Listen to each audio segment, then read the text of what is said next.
I wish good things to you who's watching this. I am Alexey, and today I'm gonna show you an example of what you can do if you're getting an unlucky runout of colors in a round of a game of Azul. This position occurred at the start of the 4th round in a game of Azul that some of you had asked me to analyze.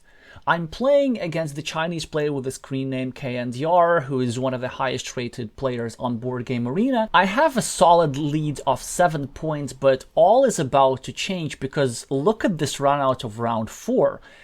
My opponent has 6 blues available for them, and they need blues pretty much everywhere. They can use 1 blue for row 4, they can use 3 blues for row 3, and 2 blues for row 2. It's almost as if this run out of tiles was just designed for my opponent. And if you look at my board, I've already used up the blues for row 1, row 2, row 3, so I can't really use these tiles anywhere.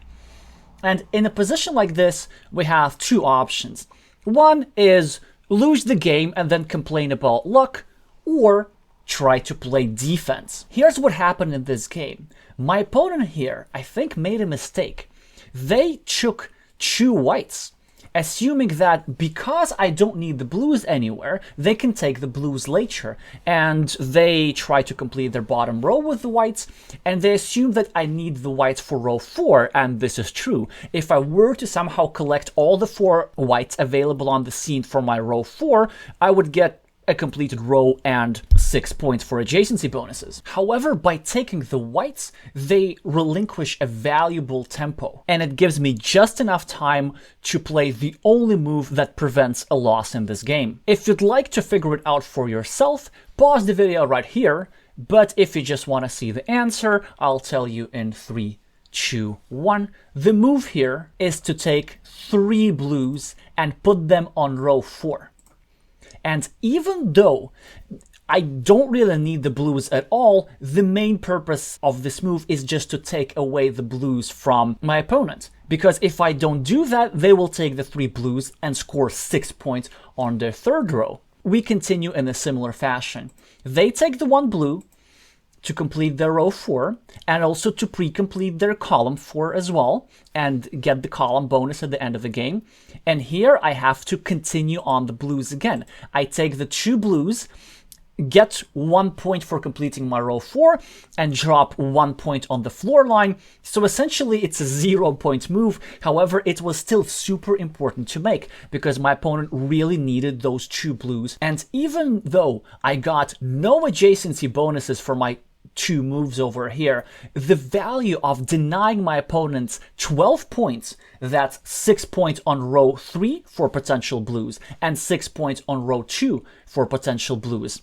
The value of that is absolutely huge. Now my opponent takes the 2 blacks and the starting player tile. I take the 2 reds for my 2nd row. My opponent takes 1 yellow, just to ensure that he doesn't have to discard the other 3 yellows. I take the 3 yellows myself for 5 points in my 3rd row.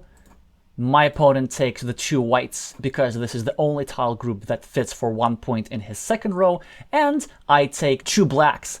I discard 1 in the floor line for -1 point, but get 7 points for my 1st row. And as you can see, the blues in row 4 turned up to actually have some positive impact on my board. So even though the tile runout for round 4 contained the color that we least wanted to see there, by playing defense on our 4th row, we managed to take away lucrative point scoring options from my opponents and extend our lead and ultimately win this game by 5 points. Here are some final tips on how to play defense. First, recognize when your opponent is threatening to score a lot of points. In these situations, it is sometimes more important to take away tiles from your opponent as opposed to taking the tiles that you need yourself. Second, the most common row that you're going to be using for defense is row 4. Sometimes it is going to be row 5, but row 5 is very often to be busy by you trying to build a column. So throughout the game, be sure to keep either row 4 or row 5 open so that in case of an unlucky tile run out, you have somewhere where you can play defense. If you don't keep one of these rows open, well, the only way you can take away tiles from your opponent is by dropping them in your floor line, which is typically just as bad or even worse than allowing your opponent to simply use these tiles for point scoring. If you have questions, comments, or suggestions about defensive play in Azul or any other topic in Azul, feel free to drop a comment in the floor line and subscribe to this channel for semi-regular Azul content like this. Most of this channel's content is devoted to competitive Carcassonne, which, by the way, is a game that you will probably like if you like Azul. But in case you're interested predominantly in Azul content, you can check out my Azul strategy and gameplay video playlist in the description for this video. Thank you so much for watching, and I'ma see you soon.